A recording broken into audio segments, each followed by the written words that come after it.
From the New Arts and Media Studios in Milwaukee, I'm Charles Purcell. This is The Log. With today's horoscope. After midnight, Vesta, the goddess asteroid of inspiration, enters harmonious Libra. Vesta has been transiting Virgo since October 22nd of 2020, and during this time, we have divested from work that is not aligned with our ethics. This hasn't been easy, and even if we have reoriented ourselves to being of service in healthier ways or launched passion projects to tend our own sacred flame, we might still experience burnout in a very real way. What lights us up does not promise to immediately energize us. Stepping off life's hamster wheel is bound to leave us feeling somewhat listless. To this end, Vesta in Libra offers respite by helping us form a right relationship to our passions, so we might sustain ourselves creatively, energetically, and materially. It also introduces companions with mutual interests. As humans, we are not intended to isolate. Our inspiration must be shared with those who are on a devotional path of their own. Our dedication to our pursuits grows as we connect with others who hold us accountable, offer support and feedback, and nurture our flame as we nurture theirs. That was by Nissa Grazda from Astrology.com. Nissa Grazda is an evolutionary astrological writer and consultant based in Los Angeles. Okay, give her credit. I have no clue about astrology, about the zodiac. When I was a kid, I sent away for this package. It was a series of cards and a couple of different books and a handbook, and it was just this full sort of learning lesson. And I was way into it for about a week, and I recall nothing from that except how excited I was to receive it in the mail. For a long time, I don't think that was a thing. Have kids always gotten things in the mail? I mean, now, of course, with the age of ordering online, I think maybe it had a comeback.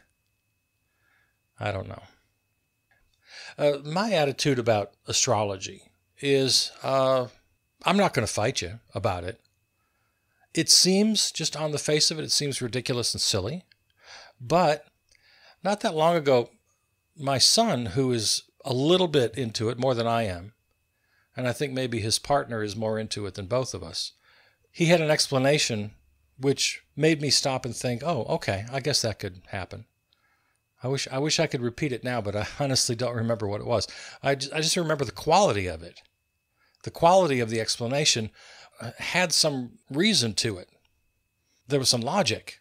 There were rational words that I could understand. And even though it didn't automatically turn me into a firm believer, it made me sit up and say, oh, okay, all right. Now, generally speaking, I always have an open mind about all things occult or spiritual or in the realm of zodiac or whatever you want to talk to me about, tarot cards, I don't know. I'm generally a skeptic. I mean, that's my first go-to move, is to be a skeptic. But right on the heels of that, also always open. It's like, okay, well, maybe. And I'm definitely not going to mock you or tell you you're wrong. I don't do that. You believe in ghosts? Okay. No one's convinced me yet, but I'm not going to have a fight with you about it. I even take this as far as religion, which I have pretty strong feelings about. I'm a pretty devoted atheist. And for the most part, I'm not going to fight with you about religion either. It's like, okay, whatever. Now, I get pretty upset about organized religion when I see them doing way more harm than good. That's a completely different story. Then I'm going to come down hard. I mean, I often come down hard on the Catholic Church for obvious reasons. I mean, they got more money than Satan and the child abuse stuff. And oh my gosh. There are a lot of reasons to not be happy with the Catholic Church. There's a lot of reasons to not be happy with evangelicals and the way they want to play around with politics and the way they want to enforce their religion on the public at large. Okay, well, I don't want to gay marry, so you can't either. And of course, the whole abortion thing, blah, blah, blah, blah, blah, all of it, LGBTQ issues. Yeah, so I'm not going to be shy about really laying into organized religion. But the concept of religion itself, no. I'm a very understanding guy. And that goes for all of this stuff. Again, occult, any spirituality, things like Reiki and healing. I will say this much, though. I'll say this much. Going back to what my son said, which I can't remember, but I remember the tone of it. It had some logic. It had some reason. It had some language that I could actually get behind. If, and we're not going to do this, but if we got into a debate on your beliefs and say it's Reiki, some kind of hands-on healing or well, it's not even hands-on. You can do distance Reiki. A couple things. One, I concede right out of the gate, you're going to know more about this than I do. You will have studied this. You will have spent lots of time, possibly. And I have spent no time. I just kind of hear about these things. Maybe I have an ex-partner who was into it, or friend, or I learn a little bit here and there. But I don't know that much. I guarantee you're going to know more about it than I am. And you can teach me. And that'd be great. I'm always a curious guy. I like to learn things. But if you use language that does not connect with me, you're not going to move me from my skepticism. For example, I often hear, and sometimes if you listen to a podcast or you have a conversation with a friend, they will never stray from this very elusive language. A perfect example is using the word energy whenever they want to. Energy is like this catch-all word. Energy doesn't mean anything. It's a meaningless word. You have to be a little more specific than that. So using these vagaries of language are not going to persuade me of anything. In fact, even though I told you a couple times already, I'm not going in to judge you. But if you start using that kind of silly, vague language to make your point, I might have no choice. I think I might naturally start judging you. It's like, nah. There is an awful lot of amateur psychology going around, amateur spirituality, and people who think they're, present themselves anyway as free thinkers. And many of them, I'll say this as well, here's another little problem I have. Whole lot of white folks, American white folks, latching on to practices and traditions with which they share zero heritage. I've often spoken of my Northern European heritage, and I have a certain affinity, or at least a curiosity, about the ancient Celts and pagans, the people of the earth, the tree huggers, with whom I share a direct lineage. Okay, that's one thing. But I've had so many people in my life who are dipping their toes and sometimes diving in the deep end regarding Native American spirituality or Buddhism. Yeah, we can give a pass to Buddhism. I like Buddhism. Buddhism has a definite universality to it. Buddhism is not tied at all to any time and place. I mean, sure, there's the story of the Buddha and all of that, but as a belief system, it really doesn't have a time and place.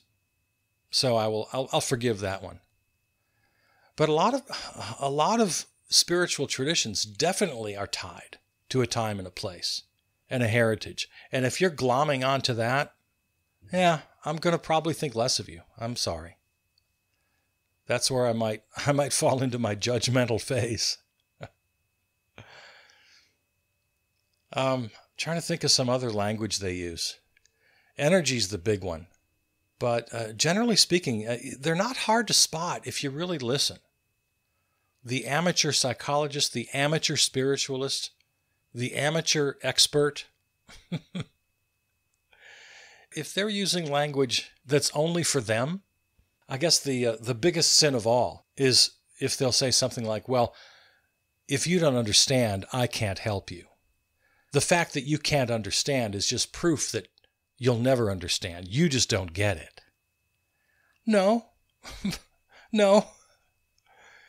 If you have confidence in what you're trying to share, and especially if you want to be kind of evangelical about it, and these are the people I'm really talking about. You know, they bring it up at parties and they make podcasts about it or whatever. And they're sharing all of these great spiritual or psychological insights they claim to have. And they don't put it in the form of a question. They don't say, well, I was thinking maybe. No, they're making claims. They have confidence in what they're saying.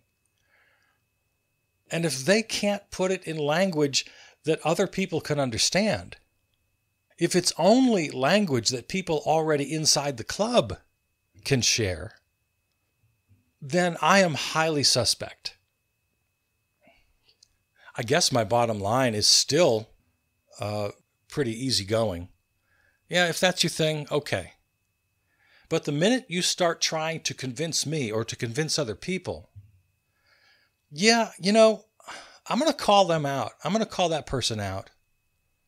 I'm not going to lose sleep over it or get real upset and say, you know, you're a danger to society. I'm not going to condemn you as the devil incarnate. I'm not going to get all excited about it, but I am going to say, nah, pretty sure you're full of it.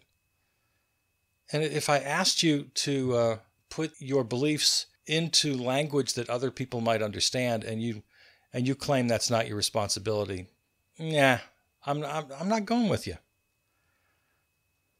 You can't just claim to get something that other people don't get. You got to make an argument. You got to use the tools that we share.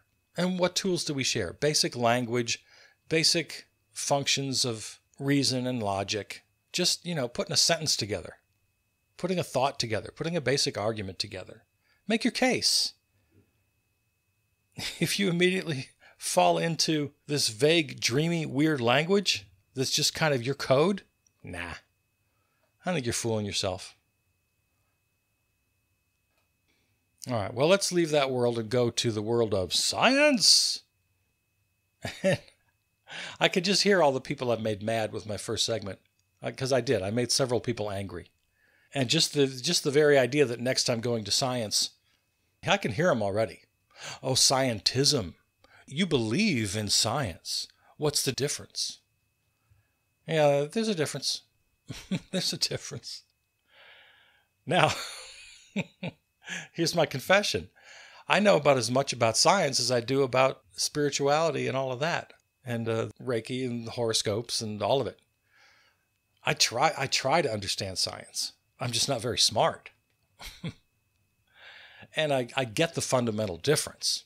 And if someone's going to accuse me of believing in scientism, I reject that outright. The basic scientific method of testing, experimenting, proving your theories, having a whole community of scientists testing your theories, questioning each other, the willingness, in fact, it's by definition of science, it's the willingness to give up things that can't be proven or are disproved by your colleagues. I'm talking about people who know science, scientists now. Yeah, these are diametrically opposed just in how they function. Spiritual and pseudo-psychological beliefs versus hard science. Yeah, I'm very confident in that opinion. All right, well, let's see. Just for the fun of it, I went to sciencenews.org to see what's new. What can we find out here? The latest picture of a black hole captures Centaurus A's massive jets. See right there, I don't understand. I've had people try to explain a black hole to me 100 times. I still don't quite get it. Quite, that's an understatement. I don't get it at all. But I keep trying. Here, let's just read the first paragraph. I'll bet you anything that I don't understand the first sentence. All right, let's see what it is. The Event Horizon Telescope is expanding its portfolio of black hole images. I guess I kind of understood that. The Event Horizon Telescope is this big telescope that looks into black holes. Okay. Sentence number 2.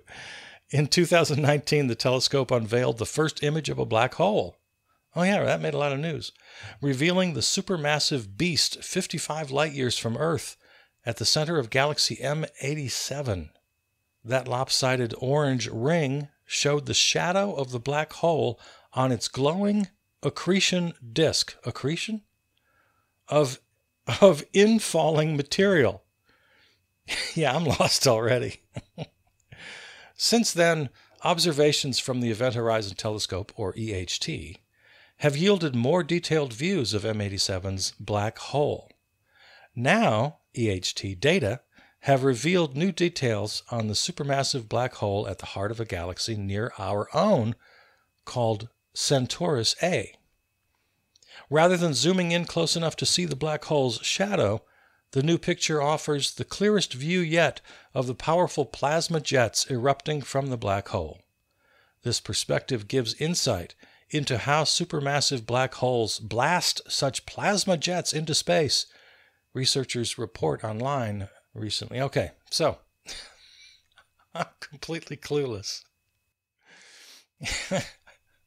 So if you understood any of that, good for you. I'm proud of you. But I guess here's my point. Here's my bottom line. I don't understand much or anything about the supernatural, about spirituality, ghosts, specters. I don't understand much about natural healing, about Reiki. I don't know anything about the zodiac, about the horoscope. And I also, there's a big list of things I don't know about. I don't know much about or anything about science. But here's what I do know. Here's what I know. You and I are living together on this planet.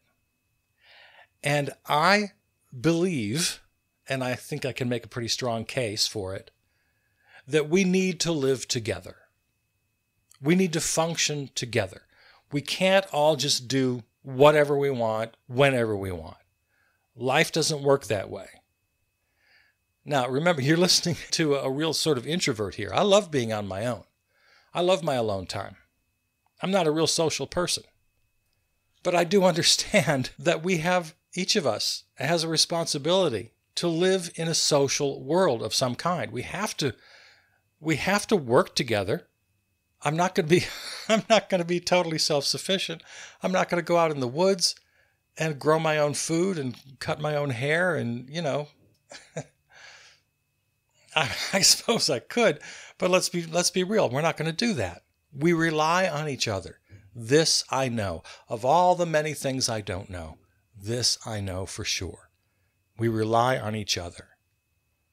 We have to have some sort of a social order.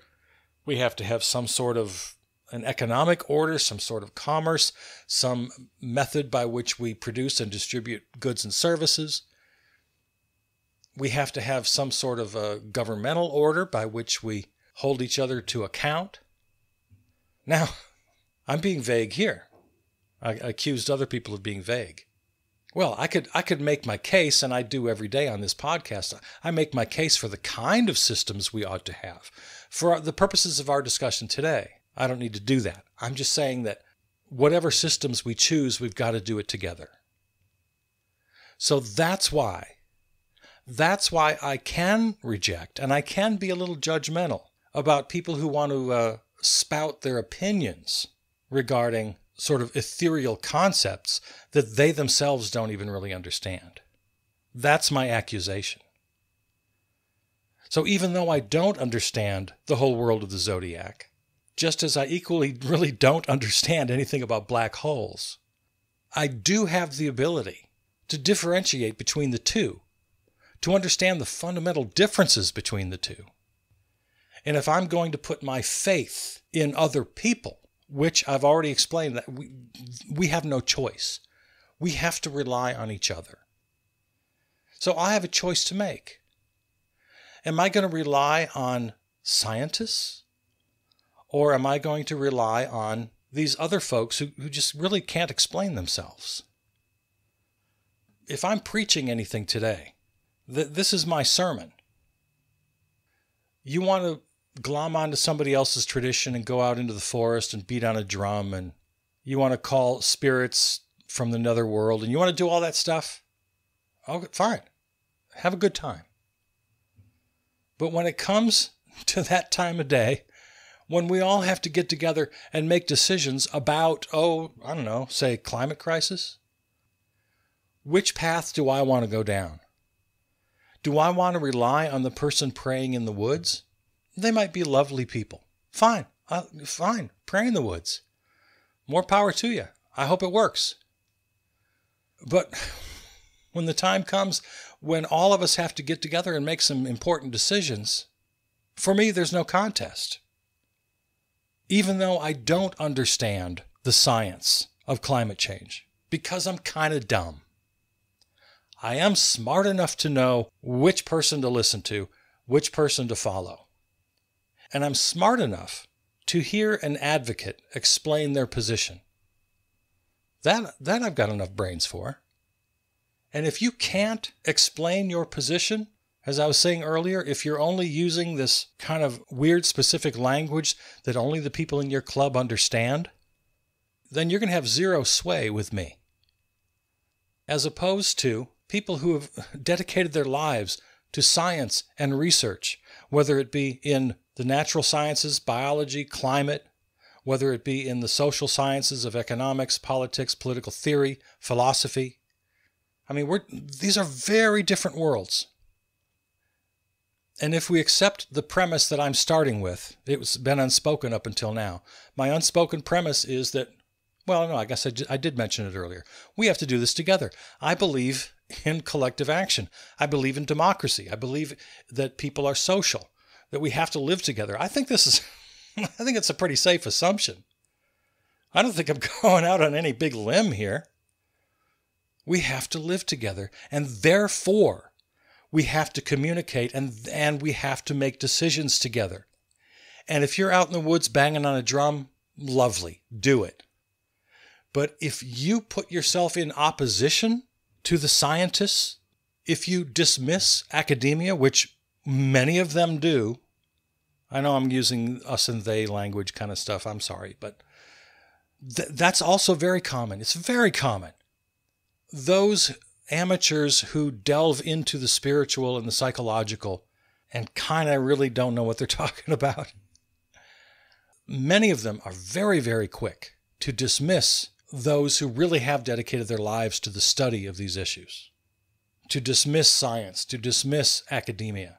They call them eggheads, and they think everybody in the university environment feels like they're elite or better. And they try to make the claim that their banging the drum in the woods is just as good, or in most cases superior, to whatever those egghead scientists have to say. If you put yourself in that position, and I only bring this up because I hear it all the time. I hear it all the time from these people. They are so dismissive. Well, here's my thing. I'm trying not to be dismissive. I've said a couple times now, you want to do your thing? Do it. Lovely. More power to you. I support you. You want to go looking for ghosts. You want to have a seance. You want to believe in the stars. You want to have your own sort of psychological theories. You want to... Actually, I encourage that. I think we should delve into things we don't understand. I think that's a great way to attack life. I think it's fantastic when we think about and when we discuss issues that are far beyond our knowledge. I think that's wonderful. But the warning is very simple. Have some self-awareness. Have knowledge. Have some self-knowledge that you are exploring, that you're asking questions, that you're wondering. It's a great place to be, in wonder. What more beautiful place is there? Go ahead.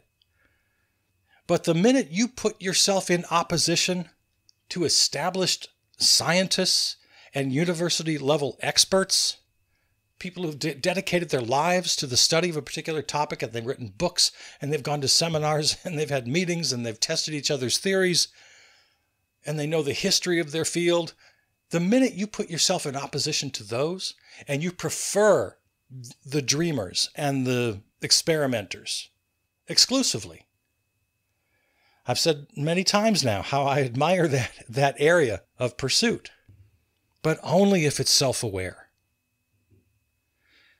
And what I said earlier about religion, I'm a real easygoing guy.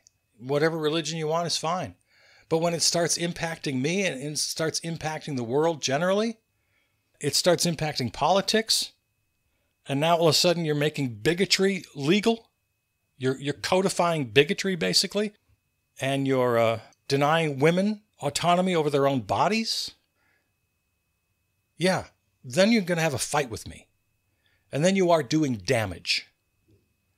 When free exploration turns into pseudoscience and misinformation or disinformation, when you put yourself in opposition with science and reason, then yeah, you and I are going to have a problem. Absolutely, we're going to have a problem. And all of my easygoing nature is going to fly away quickly. All right, let's finish with something just a little bit light here. We'll finish on a lighter note. I've gone to a site called Odd News. It's where am I? Oh, it's a page on the United Press International, UPI. All right, let's find some odd news to close out our show today. Florida police eject trespassing alligator from mall. I've only been to Florida a couple of times. I've never spent any time there except just as a kind of tourist, tourist spots. I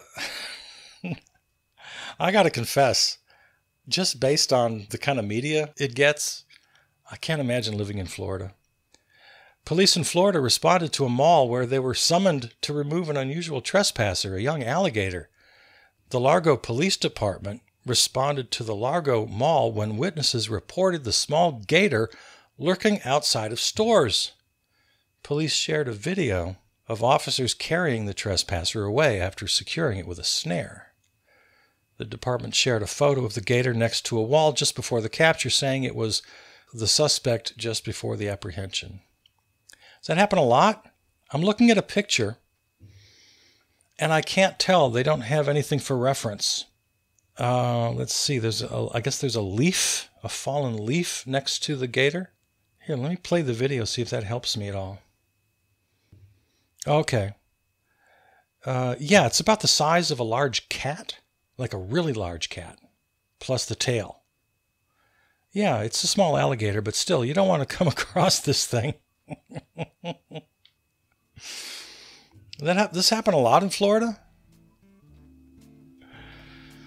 All right. Well, let's call it a day.